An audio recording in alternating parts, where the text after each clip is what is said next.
तुमच्यापुढे घेऊन आली आहे मेंदू वड्याची रेसिपी, जी फक्त 1 तासाभरामध्ये खुसखुशीत आणि फुगीर असे छान मेंदू वडे बनवू शकतो. चला तर मग बघूया आपण त्याची रेसिपी. सांबारासाठी प्रथम लागणारे साहित्य बघूया.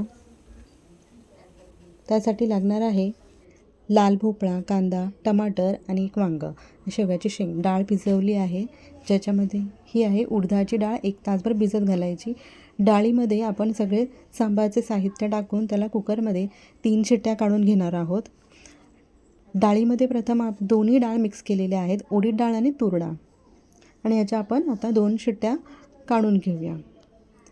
2 शिट्ट्या झाल्यानंतर मग आपण काय करणार आहोत, पुढे सांबारला तडका देणार आहोत. चला 2 शिट्ट्या झाल्यानंतर तडका बघूया. तडक्यासाठी तेलामध्ये प्रथम आपण टाकूया जिरे, मोहरी, हिंग, त्यानंतर कढीपत्ता टाकल्यानंतर आपण त्याच्यात घालणार आलं लसूण पेस्ट, लाल तिखट, गरम मसाला, धने पावडर. चांगलं जळू नये म्हणून त्यासाठी आपण त्याच्यामध्ये पाणी टाकणार आहोत. इथे आपण शिजलेली डाळ आहे ती घोटून घेतली आहे. तडका आपला झाला आहे, त्याच्यामध्ये थोडंसं पाणी घेतलं आहे मसाले जळू नये. त्याच्यात आपण काय करायचं आहे, घोटून घेतलेली डाळ आहे ती मिक्स करायची आहे. थोडंसं पाणी टाकून चांगल्या पद्धतीने घोळून घ्यायचं आहे, मिक्स करून घ्यायचं आहे.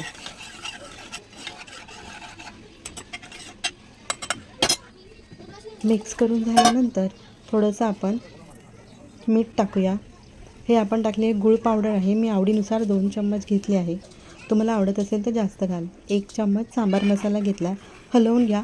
शेवगाच्या शेंगा मी दाखवायला विसरली, तर शेवगाच्या शेंगा पण आपण टाकलेले आहे. ती पूर्ण अख्खी एक शेंग टाकली आहे. इथे चिंचगुळाचं पाणी जे भिजत ठेवलं होतं गरम पाण्यामध्ये, ते ह्याच्यामध्ये गाळून टाकलेलं आहे. त्यानंतर आता बघायचं आहे की जे उडीद डाळाचे आपण वडे बनवायचे, त्याच्यामध्ये कांदा बारीक चिरलेली मिरची, बारीक चिरलेलं कोथिंबीर, हे मिक्स करायचं आहे. त्याच्यामध्ये मीठ टाकायचं आहे. इथे कुठल्याही प्रकारचा मी सोडा किंचितही वापरलेला नाही आहे, बिना सोड्याचं आहे. फक्त मीठ घातलं आहे. डाळ चांगली वाटून त्याच्यामध्ये सगळं साहित्य मिक्स करून घ्यायचं आहे. चांगलं मिक्स करायचं आहे, एकाच डायरेक्शनमध्ये घोटायचं आहे. स्मूथ कन्सिस्टन्सी त्याची आली पाहिजे. बघा, चांगलं मिक्स केल्यानंतर थोडंसं गरम कढईमध्ये आपण तेल टाकून घ्यायचं आहे. तेलामध्ये हळूहळू वडे सोडायचे आहे. तेल चांगलं गरम केलं तरच वडे टाका.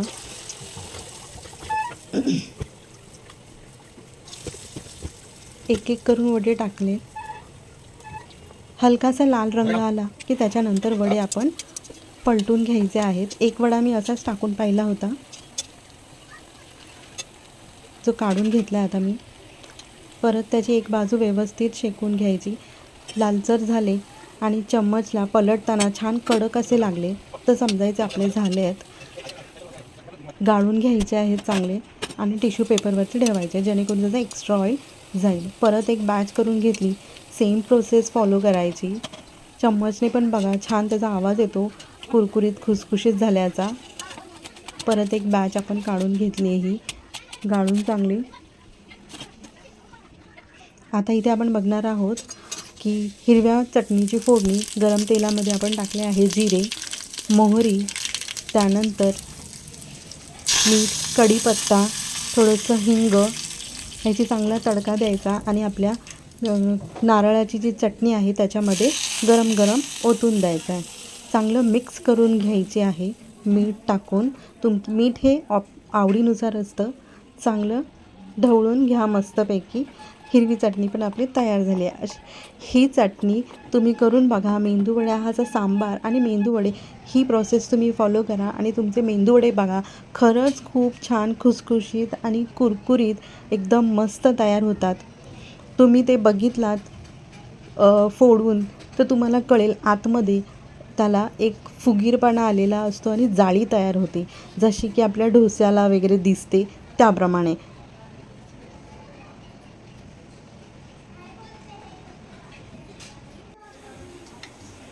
इथे बघा मस्त फुगलेले आहेत मेंदूवडे. कलरही छान आहे, शिजलेलेही आहेत आतून, तेही मी तुम्हाला पुढे दाखवतेच.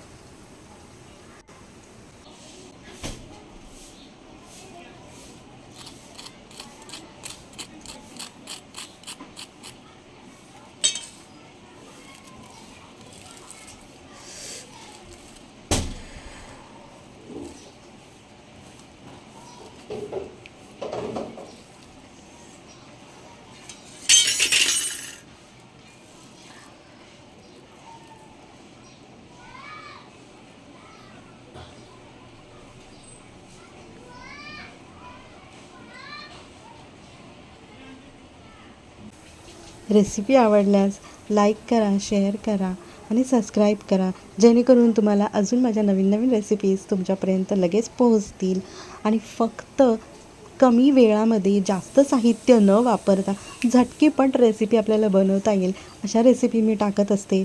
त्यामुळे नक्की लाईक करा आणि शेअर करा.